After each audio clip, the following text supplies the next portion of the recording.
Sure. Steve, you had a couple days between the first preseason game and the second. Now that you've got during a week, the guys kind of start to get into that regular season rhythm a little bit. Yeah. It's the cadence is changing slightly, so I think it's more of an assimilation of the season, and I think we just keep taking those steps to be prepared to play opening night. Well, back is he full go? Yeah. Nobody's going to play enough to be full go, but he is available to play as much as all the other guys. Curious with the defense, as you guys are kind of integrating a whole lot of almost a dozen new faces. How do you, I guess, accelerate that process of having guys that are good individuals, defenders, quick hands, and so forth, and making sure that the team concepts down in the right place? I don't know that accelerate is the wish. I think it's we want to continue to build and grow, and if it happens quickly, great. If it doesn't, we got to stick with it and keep building. So we do have some defenders that have joined the team. We do have some intelligent, experienced guys that know how to defend in different ways. So I think we have some defensive-minded guys, but you're right. It takes time to form those bonds and connectivity at that end of the floor, and on top of the understanding of what we're trying to accomplish. But we try to keep it fairly simple. We try to build in a very sensible way so that there's not a lot of confusion, and that they can, get a chance to really, I don't know if master is the right word, but to get those details down and then to be able to build a layer from there. I apologize if you got answered yesterday, Steve, but what sort of went into the decision to have Kyrie stay back and sort of do work at home as opposed to being down here with you guys?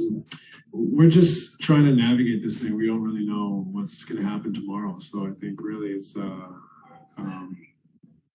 we're just trying to take our time to figure out what everything means. And, new information seems to come in every week. And so it's, as much as anything, we're just, in that process of trying to navigate not only the information, the parameters, but also what's coming down the line and how it looks and feels and what we can do to make this work and all those things. So that's all. And I guess in general, but sort of Brian's question, now that you're a couple weeks in, obviously it's been a week in San Diego, sort of how do you feel about where the group is at as you try to work a ton of new pieces together and guys are great with playing together last year and everything else? Like, it's not kind of where do you feel 10 days out? Yeah, we feel good. I don't know if that means we're going to get off to a 10-0 start, but we feel good about the guys, their approach, their energy, their commitment has been great.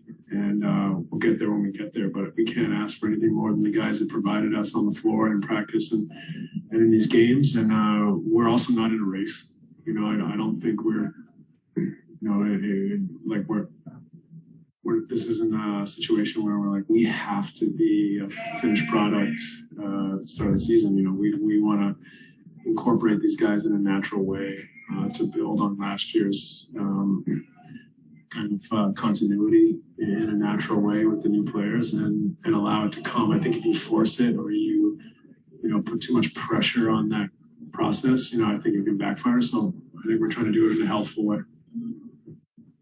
For your guys, other than the ones that you've announced, obviously,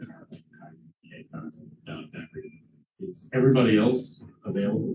Yeah, I think so. Yeah, Nick, Bembry, Kakoff, that's it, right? Yeah, and then you said the Marcus final. Oh, LA is we're just gonna rest in the night. Just rotate, rest, no reason other than that.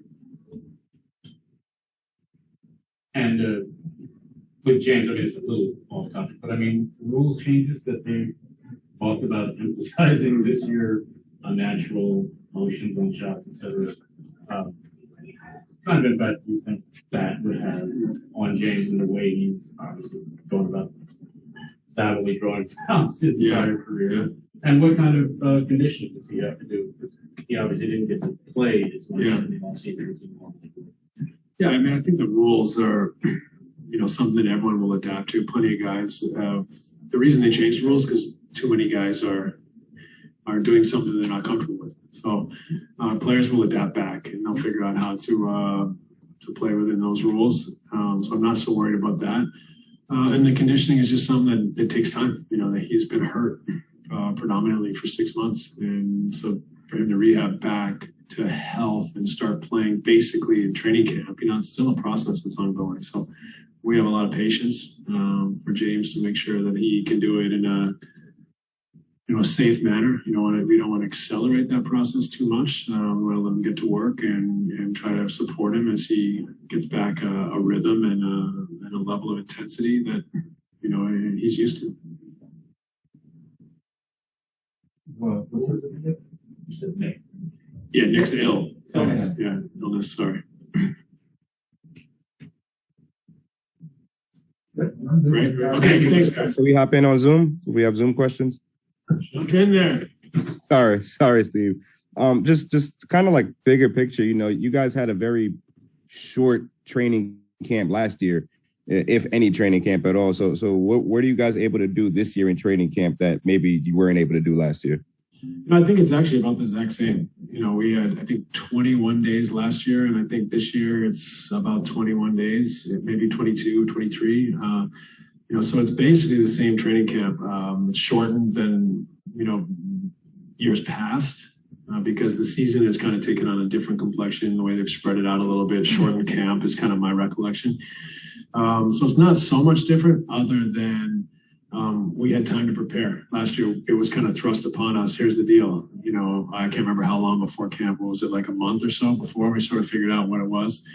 So that's a little different. And then we have 2 extra exhibition games this year. So, I'm not sure that it changes that much from last year, except we have a little more preparation before camp. And we know we have a little more time during the season to continue to prepare because it's a regular schedule this year. Cool. Thank you. This is Logan. I have one quick question, if I could.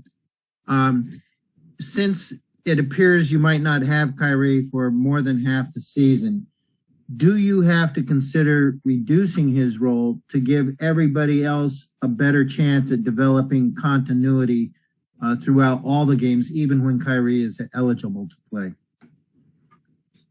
I don't know. I mean, maybe that presents itself somewhere down the line, but I wouldn't imagine so. If he's out there, he's out there. But this is all stuff that we have to figure out. And as I keep saying, navigate, because it's kind of unprecedented. So I think, we're just trying to take our time and not rush into any preconceived judgments of what we're doing and figure it out as we go. All right, guys. Thanks. Thank you.